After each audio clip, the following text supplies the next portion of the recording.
Good morning students, welcome to my channel study locker. बच्चों, आज की हमारी वर्कशीट बहुत ही इंटरेस्टिंग है। आज हम 9th क्लास की सोशल साइंस की 18th वर्कशीट करने जा रहे हैं, जिसमें हमें भारत के भौतिक और राजनीतिक मानचित्र में अंतर बताना है। ये भौतिक और राजनीतिक मतलब मानचित्र तो मानचित्र होता है, अभी भौतिक और राजनीतिक क्या होता है, ये चीज़ मैं अपने जब मैं स्कूल में थी कभी समझ में नहीं आता था मुझे कि मानचित्र में भाई क्या अंतर है। मुझे तो दोनों एक ही जैसे दिखते थे, लेकिन ऐसा नहीं होता है। तो हमें आज ये देखना है कि भौतिक किसे कहते हैं और राजनीतिक किसे कहते हैं। सबसे पहले तो आप मैप देख लीजिए। इसमें एक मैप आपको ये शो करेगा कि भारत के अंदर किस किस तरीके की भौगोलिक स्थिति है। भौगोलिक स्थिति को जो दर्शाता है वो भौतिक मैप कहलाता है। ठीक है, जैसे कि इसमें देखो क्या क्या बताया जाएगा। इसमें आपको पहाड़ हैं हमारे, जो श्रेणियां हैं, जो पठार है, घाट, जो नदियां हैं, ये सारी चीज़ें दर्शाई जाएंगी। ये भौतिक स्थिति बता रहा है भारत की। और राजनीतिक में देखो, राजनीतिक कितना साफ सुथरा सा है, क्योंकि हमने बहुत अच्छे से भारत को बांटा हुआ है विभिन्न राज्यों में। हमारे कितने राज्य हैं? 28 राज्य हैं। तो जो राज्य है ना, जो हमने बांटे हैं, ये जो लाइनें हैं, ये तो जैसे ये आपको दिख रहा है, ये हमने गुजरात बोल दिया है। तो इसको जो है इंसानों ने बाउंड्री को बांटा है। जो ये सारी चीज़ें हैं, ये सारी प्राकृतिक हैं और ये सारी मैन मेड है। ये सारी जो बाउंड्रीज है ना, ये मनुष्य ने बनाई है, मानव निर्मित है। किसी ने नहीं कहा, भगवान जी ने नहीं बोला था कि भाई ये इतना क्षेत्र राजस्थान का था।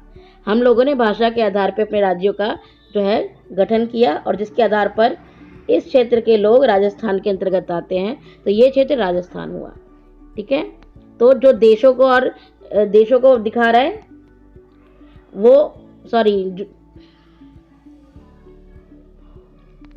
जो राज्यों को दर्शा रहा है ना, वो मैप हमारा राजनीतिक मैप है। और जो भौगोलिक स्थितियों को दर्शा रहा है, मैदान को दर्शा रहा है, पठार को दर्शा रहा है, घाट को दर्शा रहा है, मरुस्थल को दर्शा रहा है, वो भौतिक स्थिति यानी भारत का भौतिक मैप कहलाएगा। ठीक है, इस मैप को, ये मैप थोड़ा क्लियर नहीं है, इसको मैंने और एक मैप और लगा दिया है जिसमें आप क्लियर देख सकें कि क्या क्या है इसमें।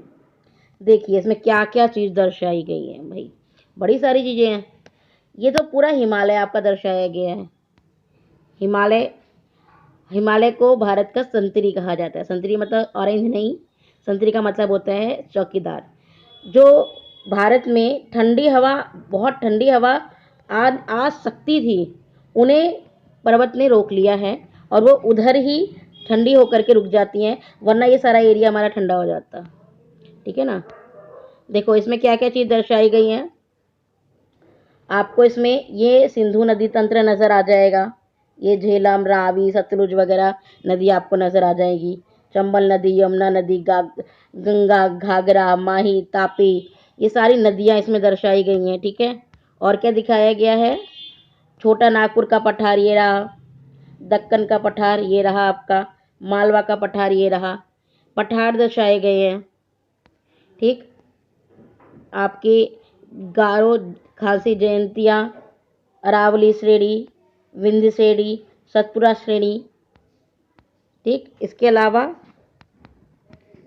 इधर देखिए, ये पश्चिमी घाट है आपका, ये पूर्वी घाट है। इसमें देखिए अनाईमलाई, अनाईमुदी, गिर श्रेणी, ये सारी की सारी वो भौगोलिक स्थितियां हैं जो कि हमारे भारत में स्थित हैं। आपका ये मरुस्थल, भारतीय मरुस्थल, जिसमें आपका थार मरुस्थल आता है राजस्थान में। ठीक है, तो भौतिक मानचित्र में क्या दिखाता है कि यहाँ पर भौगोलिक स्थिति कैसी है, पठार है कि मैदान है कि नदियाँ हैं। अब चलिए भारत के भौतिक मानचित्र की विशेषताएं देखते हैं। जैसा कि मैंने बताया, ये प्रमुख भौतिक लक्षणों को दिखाता है। भौतिक लक्षण का मतलब पर्वत, पठार, नदी या घाट है, क्या चीज़ है। ठीक है ना, मैदान है, भौगोलिक स्थिति कैसी है प्राकृतिक रूप से, वो बताता है। यह अंतर्राष्ट्रीय सीमाओं को दिखाता है पर राज्यों की सीमाओं को नहीं दिखाता। ये भारत की आउटर बाउंड्री तो आपको नजर आ जाएगी इसमें, लेकिन उसके अंदर के राज्य नजर नहीं आएंगे। ये आंतरिक रूप से राज्यों को नहीं दर्शाता है। हम मानचित्र में जो रंग है उसका देख सकते हैं कि नीले रंग का इस्तेमाल पानी के लिए किया जाता है, मैदान के लिए हरे रंग का इस्तेमाल, भूरे रंग का इस्तेमाल जमीन के लिए कर लिया जाता है। ठीक, इसके भारत के 6 भौतिक विभाग हैं तथा अन्य भौतिक लक्षण जैसे कि झील, नदी आदि इस मानचित्र में दिखाए जाते हैं। ठीक है, अब राजनीतिक मानचित्र क्या है? ये जो है प्राकृतिक लक्षणों को दिखाता है और ये वो लक्षण दिखाता है जो कि हमने खुद बनाए हैं, एक तरीके से मानव निर्मित। जैसे राज्य और उनकी सीमाएं, ये पहले से बनी हुई नहीं थी, ये हम लोगों ने बनाई है। यह पड़ोसी देशों के साथ अंतर्राष्ट्रीय सीमाएं दिखाता है, जो हमारे आसपास के देश हैं उनको भी दिखाता है ये। इस मानचित्र में विभिन्न राज्यों को अलग अलग रंगों से दिखा सकते हैं। आप देख सकते हैं अलग अलग राज्यों को अलग अलग रंग से इसमें दिखाया गया है।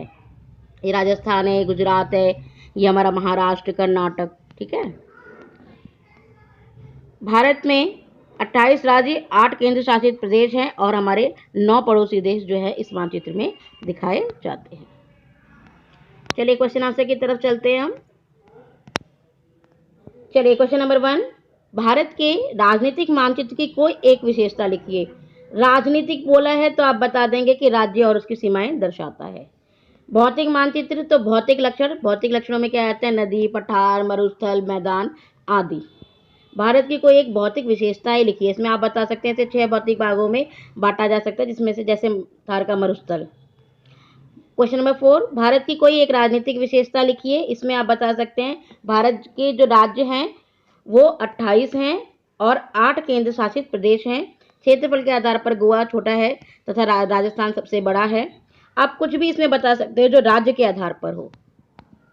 भारत के 9 पड़ोसी देशों के नाम लिखिए। पाकिस्तान, अफगानिस्तान, नेपाल, भूटान, चीन, बांग्लादेश, म्यांमार, मालदीव एवं श्रीलंका। बच्चों, ये वर्कशीट आपको आपके देश से रूबरू कराने के लिए है, अपने आसपास के देशों से रूबरू कराने के लिए है। हमारे देश में कौन कौन सी नदियां हैं, कौन कौन से पठार है, मरुस्थल है, ये सारी चीज़ें हमें इस वर्कशीट से पता चलती हैं।